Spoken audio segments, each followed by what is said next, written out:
क्या कभी आपने सोचा है कि हमारे नोटों की असली कीमत क्या है? अगर किसी दिन सरकार 1000 करोड़ के नोट छाप दे तो क्या हम सब अमीर हो जाएंगे? इस सवाल का जवाब छिपा है गोल्ड स्टैंडर्ड में। गोल्ड स्टैंडर्ड एक ऐसा आर्थिक सिस्टम था जिसमें किसी भी देश की मुद्रा की कीमत सीधे तौर पर सोने से जुड़ी होती थी। यानी अगर आपके पास 100 रुपए थे तो वो सरकार की तिजोरी में रखे गए किसी निश्चित मात्रा के सोने के बराबर माने जाते थे। इसका मतलब यह था कि सरकार जितना सोना अपने पास रखती थी उतने ही अनुपात में पैसे छाप सकती थी। अगर सरकार के पास 100 टन सोना है और हर टन के बदले वह 1000 करोड़ रुपए छाप सकती है तो कुल मुद्रा 1 लाख करोड़ से ज्यादा नहीं हो सकती। सोना एक लिमिटेड और कीमती धातु है। जब किसी मुद्रा की वैल्यू इससे जुड़ी होती है तो पहला, महंगाई पर नियंत्रण रहता है क्योंकि सरकार मनमर्जी से पैसा नहीं छाप सकती।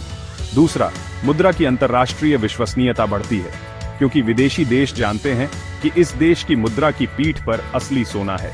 तीसरा, आर्थिक स्थिरता आती है क्योंकि मुद्रा की सप्लाई सीमित होती है, लेकिन जैसे जैसे देश बड़े हुए, युद्ध हुए और खर्च बढ़ा, यह सिस्टम बोझिल और जटिल होता गया। दुनिया में सबसे ज्यादा सोना रखने वाला देश है अमेरिका। उसके पास लगभग 8133 टन सोना है। यह सोना ज्यादातर फोर्ट नॉक्स और अन्य गोदामों में सुरक्षित रखा गया है। भारत के पास कुल 812 टन गोल्ड रिजर्व है। इसमें से लगभग 600 टन आरबीआई के पास है, बाकी सरकार और अन्य संस्थानों के पास। भारत दुनिया में सोने का चौथा सबसे बड़ा सरकारी भंडारण करने वाला देश है। टॉप 5 देश जिनके पास सबसे ज्यादा गोल्ड रिजर्व हैं। पहला, अमेरिका 8133 टन। दूसरा, जर्मनी 3352 टन। तीसरा, इटली 2454 टन। चौथा, भारत 812 टन। पांचवां, रूस 2300 से ज्यादा टन। धीरे धीरे दुनिया के देशों को यह महसूस हुआ कि युद्धों के दौरान ज्यादा पैसे की जरूरत होती है।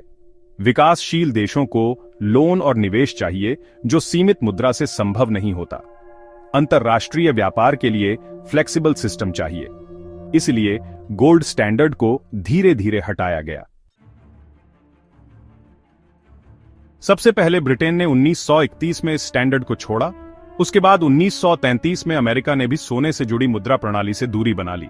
फिर 1971 में अमेरिकी राष्ट्रपति रिचर्ड निक्सन ने अमेरिकी डॉलर को पूरी तरह सोने से अलग कर दिया।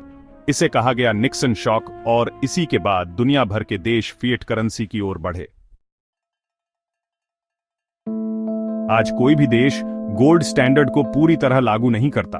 हर देश की मुद्रा अब फिएट मनी होती है, यानी वो सरकार के भरोसे पर आधारित होती है, न कि किसी धातु पर। इसका मतलब है कि आज के दौर में नोट की वैल्यू सरकार की इकोनॉमिक पॉलिसी, रिजर्व बैंक की क्रेडिबिलिटी और अंतर्राष्ट्रीय व्यापार पर निर्भर करती है, न कि गोल्ड रिजर्व पर। कुछ आर्थिक विशेषज्ञ मानते हैं कि अगर फिएट करेंसी पर से भरोसा उठ जाए या हाइपरइन्फ्लेशन हो जाए, जैसे जिम्बाब्वे और वेनेजुएला में हुआ, तो गोल्ड स्टैंडर्ड की वापसी की मांग फिर से उठ सकती है। मगर आज की जटिल वैश्विक अर्थव्यवस्था में गोल्ड स्टैंडर्ड को लागू करना लगभग असंभव है। तो दोस्तों, गोल्ड स्टैंडर्ड एक ऐसा समय था जब सोने के दम पर पैसा चलता था, मगर आज के दौर में सरकार के भरोसे और इकोनॉमिक पॉलिसी के बल पर पैसा छपता है। क्या आप सोचते हैं कि हमें गोल्ड स्टैंडर्ड की ओर लौटना चाहिए? कमेंट में जरूर बताएं। अगर आपको यह वीडियो ज्ञानवर्धक और रोचक लगा हो तो लाइक कीजिए, कमेंट कीजिए, शेयर कीजिए अपने दोस्तों के साथ और चैनल को सब्सक्राइब करना मत भूलिए। फैक्ट वाला।